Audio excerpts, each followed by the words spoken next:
pissed, and he won the penalty for the other goal, but he should have done more, shouldn't he? Yeah, average night. Poor game for him. That you don't really see it in the highlights, though. Atalanta had a bit of a cut at them. Now they paid the price in the end, but they made City work for that win by getting the goal, the penalty early on. Atalanta play an open game of football every weekend, and they were tailor-made for City. I mean, this is a penalty. Fernandinho ends up standing still rather than trying to force him down the line away from his goal.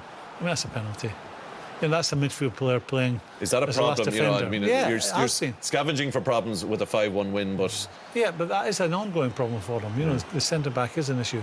But they've got great midfield players who work their socks off and do the things we're talking about, stopping opposition, getting their heads up, making cute passes against their back four. But that was the brightest spot. But Atalanta play, which is very un-Italian, a very open, expansive game of football.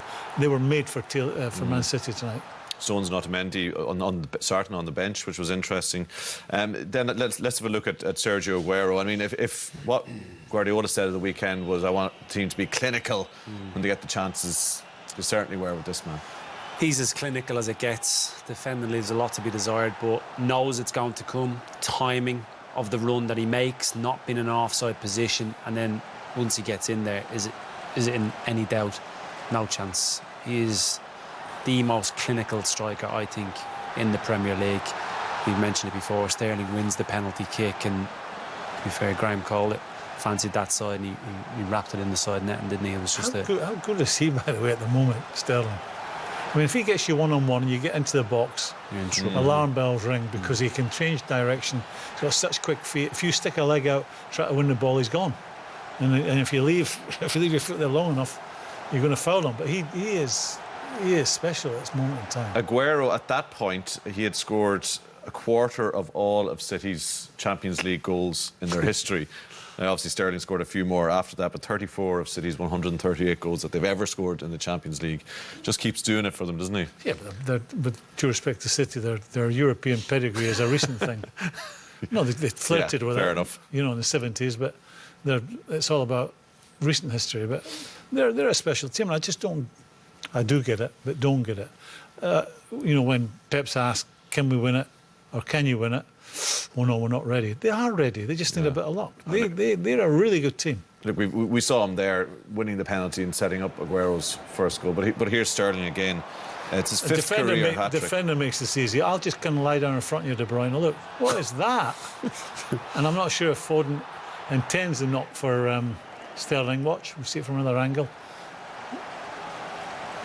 But that's a great finish. He has to lift it, Sterling, and he does. It's the positions he's getting into as well, though, isn't it? The willingness to run beyond balls on the opposite side. He gets into areas where he becomes like a striker. He's not stuck in wide areas on the periphery of the play. He's getting into areas where he's likely to score a goal because they have that much dominance. And once he's getting in there, he's got the confidence now to pop chances away. He's becoming such an impressive player. I think in his early days there, OK, he went in there and people said, what, Pep's done a great job with him, but he went there when he was he, 19 or something? So he was always going to get better.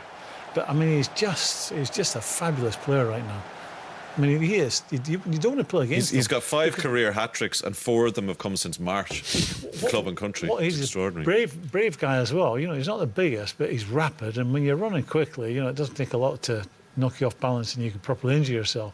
But he puts himself out there in the firing line every time he plays football. But he's a sturdy little man. He's like I don't know what they call it. What's the little kid's doll that they knock over and they pop straight back up. I mean, he's a great watch at the moment. And you're just missing anything that the Guardiola might say about, no, we're not, we've a long way to ready, go. Tommy, they're ready. As a manager, you're not going to blow the trumpet and say, yeah, we're going to do this and do that. I get that.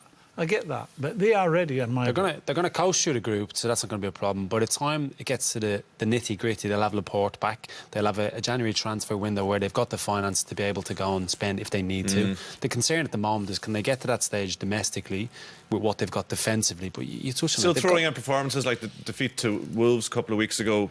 I think blips. That can happen to any team. I think they're not going to be far away. They've been very unlucky. Last year against Spurs, when you think VARs and decisions that went against them. The year before against Liverpool, they will think they should have knocked Liverpool out over 2 games. So they might quietly fancy it. Is it 3 times, 3rd time lucky? Or I can't see them being that unlucky again. You know, big moments going against them in the later stages. And It's with competition. Sterling and Aguero firing like that, they have a great chance done.